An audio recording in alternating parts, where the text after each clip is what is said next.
오늘은 대림절 네 번째 주일입니다. 이 땅에 빛으로 오시는 예수님, 그 예수님을 맞이하면서 오늘 우리는 촛불 4개를 밝혔습니다.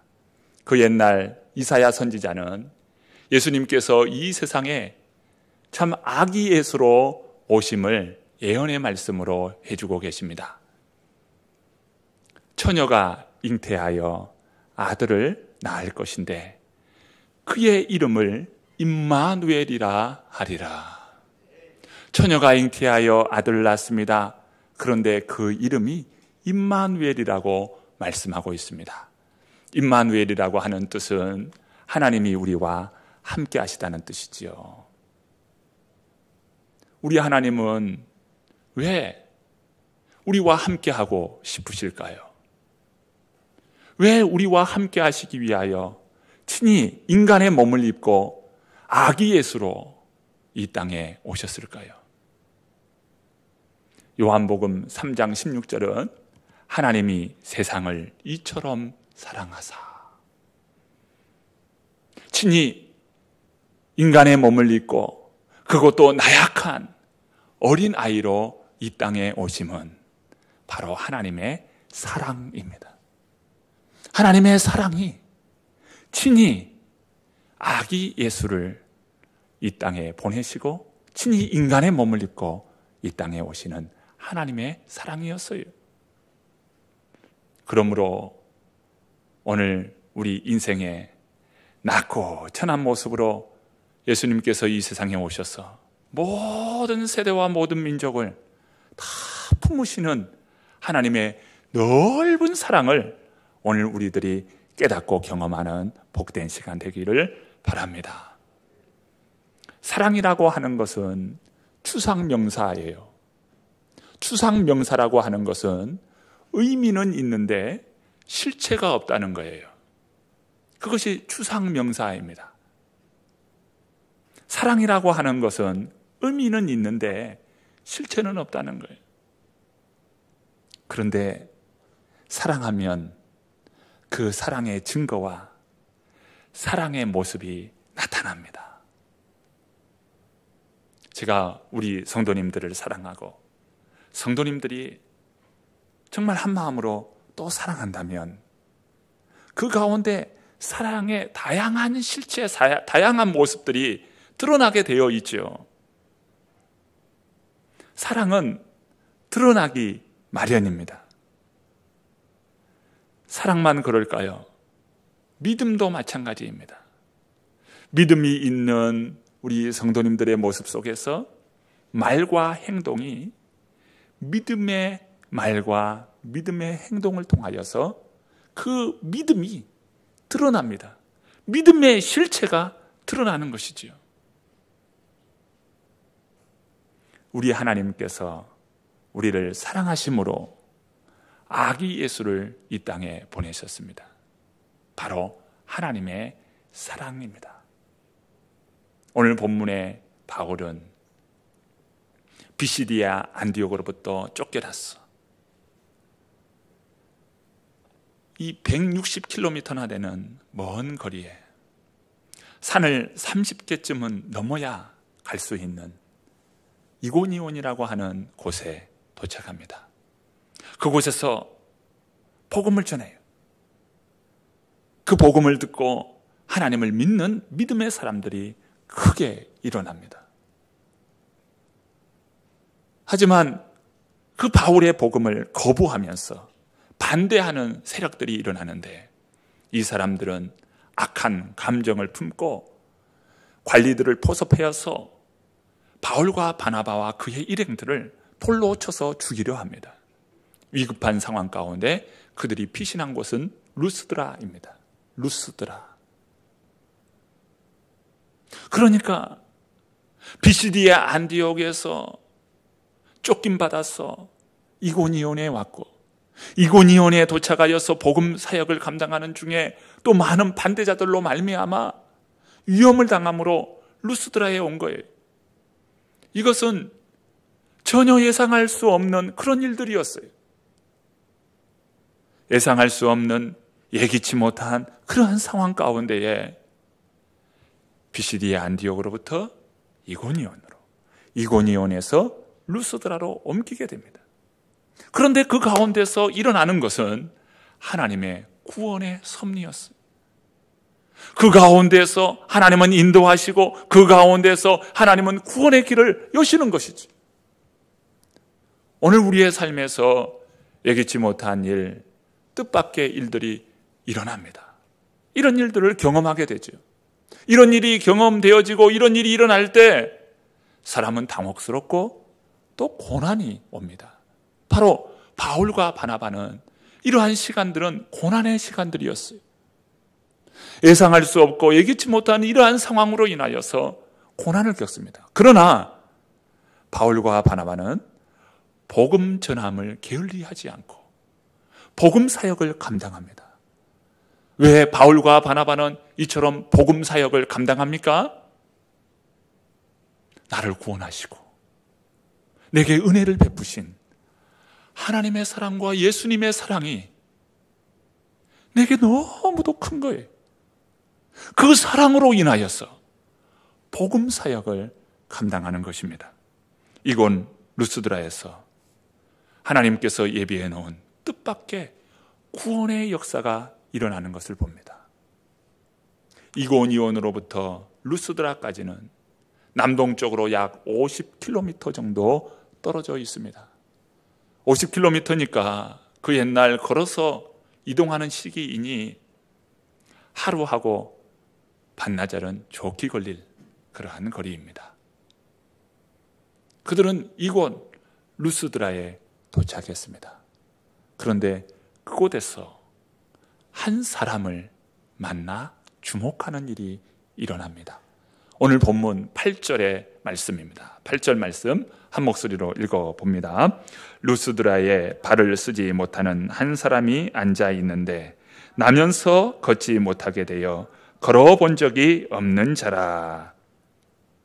바울과 바나바가 한 사람을 만나게 되었습니다. 그 사람은 태어날 때부터 하반신 장애를 가진 그런 사람으로서 성인이 될 때까지 한 번도 걸어보지 못한 사람입니다. 오늘 본문에 묘사된 그의 표현은 3번의 같은 표현으로 말씀하고 있어요. 여러분 본문을 한번 보셔요. 발을 쓰지 못하는 사람, 나면서 걷지 못하게 된 사람, 걸어본 적이 없는 사람. 같은 의미를 3번이나 반복해서 지금 말씀하고 있습니다. 발을 쓰지 못하는 사람, 나면서 못 걷게 된 사람, 걸어본 적이 없는 사람. 왜 3번이나 이야기했을까요? 이 본문을 쓰고 있는 누가는 바로 의사입니다. 의사로서 이 사람을 면밀히 살펴보는 거예요. 아주 깊게 살펴보는 겁니다. 그의 이러한 진단은 이 사람은 치료 불가능한 사람이라는 거예요. 면밀히 진단하고 진단해 보았더니 이 사람은 치료가 불가능한 사람입니다. 세상에 태어났지만 불구자로 태어났어요. 그 불구의 몸으로 평생을 살 수밖에 없는 치료 불가능한 그러한 사람이라는 거예요. 자, 9절 말씀 한번 보실까요? 함께 읽어봅니다. 바울이 말하는 것을 듣거늘 바울이 주목하여 구원받을 만한 믿음이 그에게 있는 것을 보고, 이 사람은 태어나서부터 성인이 될 때까지 한 번도 걸어보지 못한 불구의 몸입니다. 하반신 참 마비가 되어서 장애를 가진 그러한 인생이에요. 그러한 인생이 바울이 전한 말씀에 주목하게 되었어요. 하나님의 말씀에 주목하게 됩니다. 하나님의 말씀에 주목하자 그의 삶에 변화가 일어납니다. 2부 예배에 참 예배에 출석하시는 홍순자 권사님이 계셔요. 우리 대다수 성도님들은 아시는 권사님이십니다. 그 권사님이 늘 이 강단의 2부 예배 때 물을 이렇게 올리면서 저는 잘 몰랐습니다만은 어제 신방을 해서 보니 물을 올려놓은 것이 10년이 되었대요. 10년. 10년이 넘었는지 적어도 10년이 되었다는 거예요. 그렇게 오랫동안 2부 예배에 물을 이렇게. 그런데 저는 물 올리는 것 그렇게 참 중요할까 그렇게 생각하지만, 그런데 이게 수고가 큰 수고더라고요. 목사님이 물을 마셔야 되니 그 한 번의 목축임인데, 그 목축임을 위해서 그래도 온도를 적정하게 온도를 맞춰서 물을 올려야 되고, 그리고 그 시간을 놓치면 안 되는 거예요. 예배 시간 다 돼가지고 어떻게 물을 올려요, 중간에. 그러니까 예배 시간 전에 항상 정한 시간에 올려야 돼. 그리고 예배가 끝나면 또 이것을 치워서 이렇게 이제 씻어서 또 자리에 두어야 또 다음에 쓸 수 있잖아요. 그 수고를 이렇게 하셨던 분이셔요. 그런데 이분이 이 계단을 이용하시다가 그만 계단에서 구르시게 된 거예요. 그로 인해서 여러 가지 타박상이며 가슴 결림 말할 것도 없지만 특히나 뇌를 다친 거예요. 그래서 뇌출혈이 일어나게 된 겁니다. 요즘 병원 가면 응급실에 입원할 병실이 없어요. 이 코로나로 인해서 이게 응급실 그 병실 구하기가 어려운 거예요.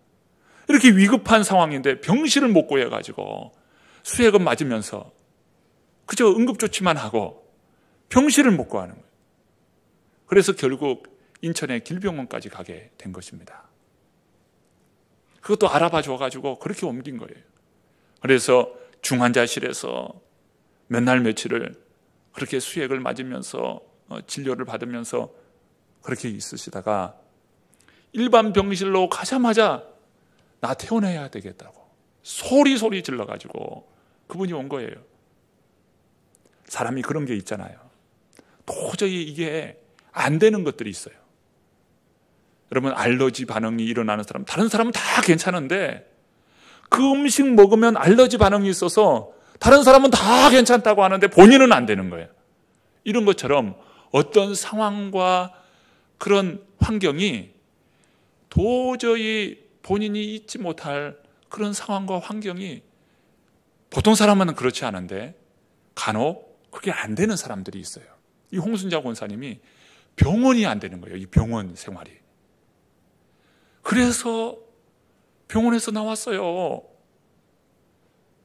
그래서 제가 하루는 좀 지나야 되겠구나. 왜냐하면 오셨는데 얼마나 이게 상황이 급작스럽게 지금 돌아가고 있어요.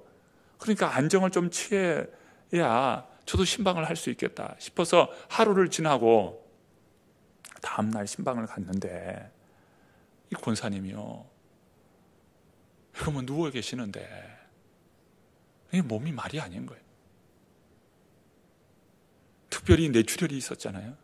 이 오른쪽 뇌가 이 출혈이 있는데 이 오른쪽 반절, 이 눈에서부터 요 뒤 귀까지 이게 피멍이 이제 피가 이제 밖으로 나온 거예요. 흘러서 여기가 얼굴 자체가 벌겋게 돼 있어요. 피가 다 흘러내려가지고. 그런데 이게 퇴원한 거예요. 제가 말씀을 전하고, 권사님, 그래도 이 가까운 병원이라도 찾아서 병실만 있다면 좀 입원하시는 거 좋을 것 같다고. 이거 누구 낮에 돌봐주는 사람도 없고, 이거 화장실도 못 가지, 일어서지도 못하지, 누웠다가 앉아있는 것도 이게 안 돼가지고, 이거 기저귀를 차야 될 그런 상황에 이거 아무도 이거 돌볼 사람이 없어서 이러니 이게 어떻게 되겠습니까? 제가 그 자녀들에게도 통화를 하면서 어머니 가능하시면 입원을 할 수 있도록 어떻게 좀 하면 좋겠다고. 이 자녀들도 그런 거예요. 어머니 당연히 입원시키고 입원해 있으라고 그렇게 이야기했는데도 어머니 안 된다는 거예요. 목사님이 좀 도와주시면 좋겠다고 오히려 그렇게 말씀하시는 거예요. 그런데도 안 되는 거예요. 제가 그래서 권사님께 말씀하셨어요. 권사님, 이제는 방법이 없습니다. 권사님 병원도 안 되고 의사가 치료할 수 있는 그런 상황도 지금 못 되는 상황이니 이제는 하나님만 보셔야 합니다. 살고 죽음이 하나님께 있습니다. 하나님께서 고쳐주시면 권사님은 일어날 것이고, 하나님께서 그 생명을 거두어 가시면 이제 권사님은 이 세상 사람이 아닙니다. 하나님만이 권사님을 일으켜 주실 수 있습니다. 그리고 기도했어요. 정말 제 몸이 흠뻑 젖을 때까지 기도했습니다. 간절히 기도하는데요. 그런데 얼마나 그 마음이 갈급합니까? 기도하는데 아멘, 말이 떨어지면 아멘, 아멘 하시는 거예요. 그리고 그 기도가 끝나고 어지럼증이 사라졌다는 거예요.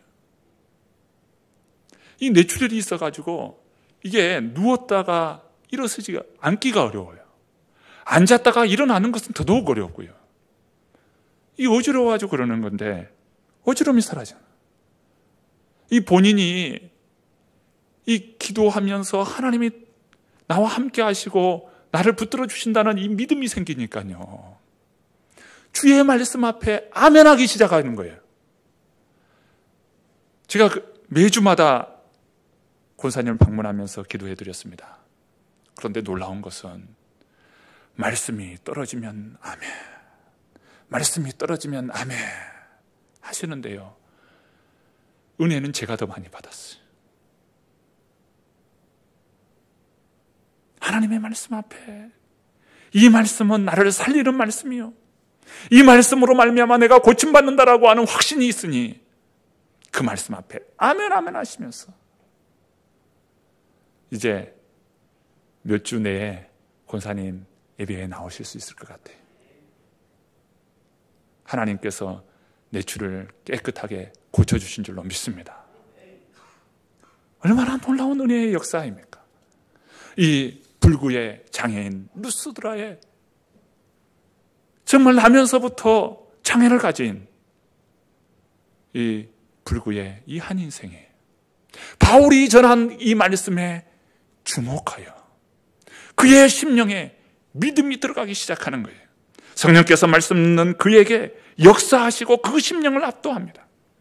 그런데 이 루스드라에서 복음을 전한 이 바울의 모습 앞에 조금 이전과 다른 모습이 있어요. 그것은 바울은 항상 복음을 전할 때면 회당을 찾았어요. 그런데 오늘 본문에서는 바울이 회당을 찾지 않습니다. 거리에서, 광장에서, 이렇게 시장 가운데에서 복음을 전하는 거예요.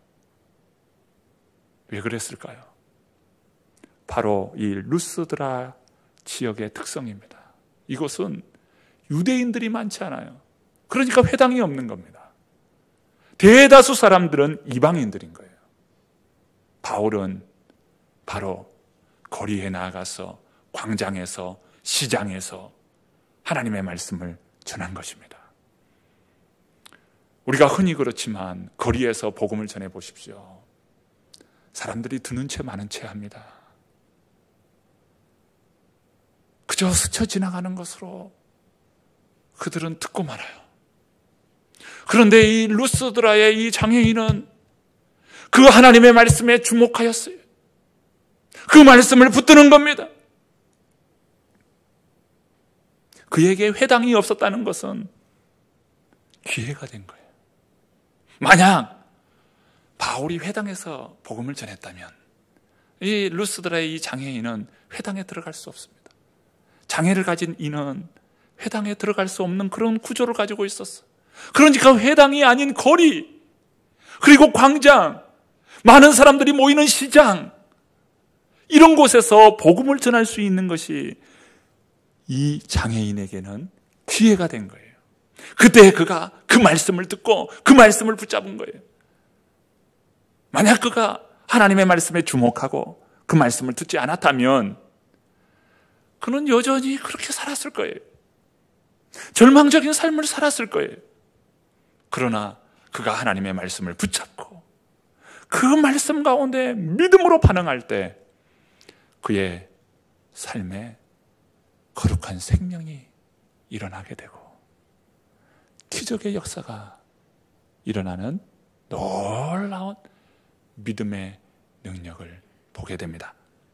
이처럼 하나님의 말씀 듣는 것이 너무도 중요해요. 이 자리에 하나님의 말씀이 선포됩니다. 이 말씀이 선포되는 것은 바로 은혜의 사건이 이 자리에 이루어지고 있다는 거예요. 말씀 듣는 이 자리에 은혜의 사건이 일어나요. 심령 안에 생명의 역사가 일어납니다. 심령 안에 믿음의 역사가 일어납니다. 심령 안에 하나님의 영이 그 말씀과 함께 그의 심령을 사로잡았어. 인생의 대전환이 말씀 듣는 현장을 통해서 이루어지게 되는 것이죠. 바로 이 자리는 은혜 사건이 일어나는 자리임을 믿습니다. 바로 이 자리가 그런 자리예요. 이 루스드라의 이 장애인은 바로 주님의 말씀에 주목할 때 그의 심령 안에 믿음이 있는 것을 보았습니다. 누가 보았을까요? 바로 사도 바울은 그에게 믿음 있는 것이 보였어요. 그러니까 믿음은 추상 명사가 아니라 믿음은 나타나고 드러나게 되어 있다는 거예요. 그가 믿음이 생긴 것이 보인 겁니다. 자, 10절 말씀입니다. 10절 말씀 읽어봅니다. 큰 소리로 이르되 내 발로 바로 일어서라 하니 그 사람이 일어나 걷는지라. 9절 말씀에 보면요, 주목하여 구원받을 만한 믿음이 그에게 있는 것을 보고 이렇게 말씀하잖아요. 구원받을 만한 믿음이 그에게 있었어요. 구원받을 만한 믿음이 기적의 역사를 이룹니다. 바울은 그 믿음의 역사와 함께 믿음으로 동일하게 선포합니다. 오늘 10절 말씀에 내 발로 바로 일어서라. 내 발로 바로 일어서라. 선포한 거예요. 일어나 걸어라. 내가 새 힘을 주리니. 일어나 너 걸어라. 내 너를 도우리. 일어나 걸어라. 일어나 걸어라. 내가 새 힘을 주리니. 일어나 걸어라. 일어나 너 걸어라. 내 너를 도우리. 이 사도 바울이 그에게 믿음 있는 것을 보고 바로 일어나라 선포한 겁니다. 그 말이 떨어질 때 그가 그 자리에서 일어나게 되고요. 그리고 많은 사람들이 보는 앞에서 걷게 되는 거예요. 놀라운 기적의 역사가 일어나는 것입니다. 바울이 생전 처음 보는 그에게 명령한 겁니다. 어떻게 바울은 그에게 명령할 수 있었을까요? 그를 주목하여 본 것입니다. 그에게 믿음이 있는 것이 보였어. 말씀을 전하는데 그가 하나님의 말씀을 듣고 그의 심령 안에서 믿음이 있는 것이 보인 것입니다. 그로 인하여 바울은 그 믿음의 그 심령에 선포한 것이, 그 선포는 주님의 그 믿음, 주님이 하시는 그 믿음의 그 기반 위에 선포한 거예요. 놀라운 기적의 역사가 일어나는 것이지요. 우리는 이와 같은 장면이 이미 사도행전 3장을 통해서 우리는 읽었습니다.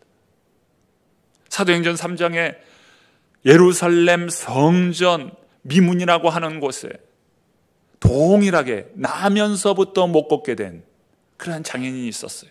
그 사람의 나이는 40세라고 기록하고 있죠. 40대예요, 40대. 그러니까 나면서부터 성인이 될 때까지 걸어본 적이 없는 그 사람입니다. 그는 미문에 앉아서 많은 사람들이 지나갈 때 한 번 줍시오라고 하면서 구걸하던 사람이었어요. 그때 베드로와 요한이 성전에 기도하기 위하여 올라갑니다. 그런데 그 사람이 베드로와 요한 그를 향하여 동일하게 구걸합니다. 한 푼 주십시오. 그때 베드로가 다음과 같이 이야기해요.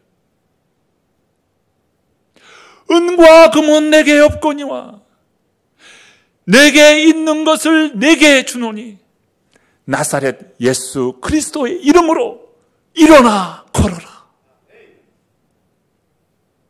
그때 그가 힘을 얻고 일어나 걸으면서 기뻐 뛰면서, 그런 성전에 들어갈 수 없는 그런 육체적인 장애를 가지고 있었지만 이제는 고침받아서 성전으로 나아가는 그런 사람이 됩니다. 예루살렘 성전 미문에 앉아있던 한 장애인이 걷게 되는 놀라운 기적의 역사죠. 여러분, 이러한 기적의 역사는 표면적으로는 기적의 역사이지만 그것은 믿음의 역사입니다. 믿음으로 되어지는 역사예요. 그런데 루스드라 한 장애인과 성전 미문의 한 장애인과의 공통점이 있습니다. 치유 사건 안에 공통점이 있어요. 이것은 바로 주목하여 보았다는 거예요. 서로가 주목하여 보았어요. 베드로도 그 고칠 때에 주목하여 보았고요. 바울이 루스드라 장애인을 볼 때도 주목하여 보았어요. 이 주목하여 본 것은 서로가 서로의 눈이 마주쳤다는 거예요. 서로의 눈이 마주침으로 그가 기적을 경험했다는 거예요. 그 눈은 어떤 눈일까요? 바로 주님의 사랑의 눈이에요. 그 장애인을 향한 주님의 사랑의 눈이 그를 일으킨 것입니다. 믿음이란 무엇일까요? 성경에서 믿음에 대한 다양한 정의를 이야기합니다. 히브리서 11장은 믿음장으로 알려져 있죠. 믿음을 이렇게 정의합니다. 믿음은 바라는 것들의 실상이요, 보지 못하는 것들의 증거나. 그런데 오늘 본문 사건을 통해서 믿음을 무엇으로 정의할 수 있을까요? 저는 한 단어로 정의하고 싶습니다. 바로 시선이에요. 시선. 주님의 사랑의 시선과 오늘 우리의 시선이 만날 때 바로 그 자리는 믿음의 사건이라는 거예요. 주님은 우리를 사랑으로, 구원으로, 거룩한 생명으로 우리에게 찾아와 주시고 먼저 우리를 바라보십니다. 이미 주님의 그 시선은 우리를 향하여 있어요. 오늘 우리가 눈을 들어서 그 주님의 시선에 마주한다면 바로 그 자리가 주목하여 서로 만나는 자리가 됩니다. 바로 이 자리는 생명의 역사가 일어나는 자리요, 구원의 역사가 일어나는 자리요, 치유와 회복과 기적의 역사가 일어나는 자리입니다. 하나님은 우리를 지으신 분이시죠. 하나님은 우리를 너무도 잘 알고 계십니다. 그런데 우리는 우리 자신을 잘 모를 때가 너무도 많습니다. 여러분, 우리 몸을 한번 보세요. 지금 우리 각자의 몸에서 지금 어떤 일이 일어나고 있는지 여러분 아십니까? 어떤 병이 지금 자라고 있는지 여러분 아십니까? 내 몸에서 어떤 변화가 지금 일어나고 있는지 여러분 스스로 여러분 자신을 아십니까? 의사도 많은 진찰을 하죠.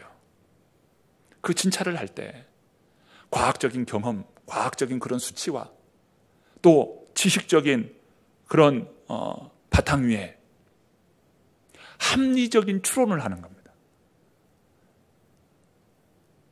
그게 진찰이에요. 어떤 지식을 바탕으로 한 합리적인 추론이에요. 그래서 이렇게 한번 이런 약을 써보는 게 좋겠습니다.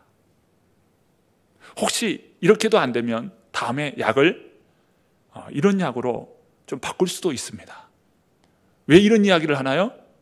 합리적인 추론을 한 거예요. 당신의 몸을 볼 때는 이런 약이 맞을 것 같다는 거예요. 다양한 그런 임상과 그리고 과학적, 의학적 그런 지식을 바탕으로 합리적인 추론을 하는 겁니다. 그런데요, 많은 경우에 의사도 몸을 이렇게 개복하고야 그때서야 아는 경우도 상당히 있습니다. 이 정도 됐을 것 같은데 열어보니까 상황이 심각한 거예요. 열어보니까 내가 생각하는 것과 전혀 다른 경우들도 생기게 됩니다. 뿐만 아니라 의사도 자기 몸을 모르는 경우도 많아요. 본인이 의사인데 의사인 자신도 잘 몰라요. 자기 몸을 몰라요. 그래서 많은 의사도 참 병들고 죽는 그런 경우도 많이 있습니다. 하나님은 우리 몸을 만드셨죠. 우리 몸뿐만 아니라 우리의 심장과 폐부와 그의 생각까지도 그의 삶까지도 아시는 분이 바로 하나님이십니다. 하나님은 우리를 너무도 잘 아셔요. 무엇 때문에 그렇게 아파하는지, 무엇 때문에 그렇게 괴로움 가운데 있는지 우리 하나님은 아십니다. 가족도 때로는 배우자도 모르는 영혼의 아픔을 우리 하나님은 아셔요. 그뿐입니까? 우리 하나님은 장래에 오늘 우리의 삶까지도 우리 하나님은 아셔요. 그래서 우리를 은혜와 진리 가운데 설 수 있도록 우리 하나님은 우리 영혼의 목자가 되어 주셔서 우리를 인도하고 계십니다. 하나님은 그런 분이셔요. 바로 이것은 무엇입니까? 하나님의 사랑이죠. 하나님의 사랑이에요. 하나님의 사랑이, 오늘 주님의 사랑이 루스드라의 그 장애인을 주목하여 본 것입니다. 주님께서 그를 만나주신 것, 그러므로 그 인생이 일어나게 되었습니다. 그 인생이 일어나 걷게 되었습니다. 오늘 루스드라의 그 장애인은, 자신이 가진 이 장애는 하나님의 능력을 경험하는 통로가 되었습니다. 자신의 이 장애로 말미암아 이제는 고침받아 하나님 나라 복음을 드러내는 거룩한 은혜의 통로가 되었어요. 그를 통해서 많은 사람들이 예수 그리스도를 믿게 되고 고백하게 되는 놀라운 은혜의 역사가 일어나는 것입니다. 주님의 사랑이 바울과 바나바가 복음 사역자로 나설 수 있도록 그들을 이끄셨습니다. 주님의 사랑이 이 루스드라의 장애인을 주목하여 본 것입니다. 주님의 사랑이 저와 여러분을 기적으로 이끄십니다. 오늘 나에게 바로 이 주님의 사랑이 있습니다. 주님께서 나를 향하여 시선을 마주대하여 있습니다. 이제는 우리가 주님을 보기를 원합니다. 주님의 사랑의 음성을 듣고요, 주님의 손길이 내 안에 머물기를 바랍니다. 사랑은 추상명사가 아니라 그 주님의 사랑이 내게 머무는 은혜의 사건으로 내게 이루어진다는 것이 주님의 사랑의 거룩한 실체가 오늘 저와 여러분에게 함께함으로 우리 모두를 기적의 역사 가운데 세움받는 은혜의 역사가 있기를 간절히 축원합니다.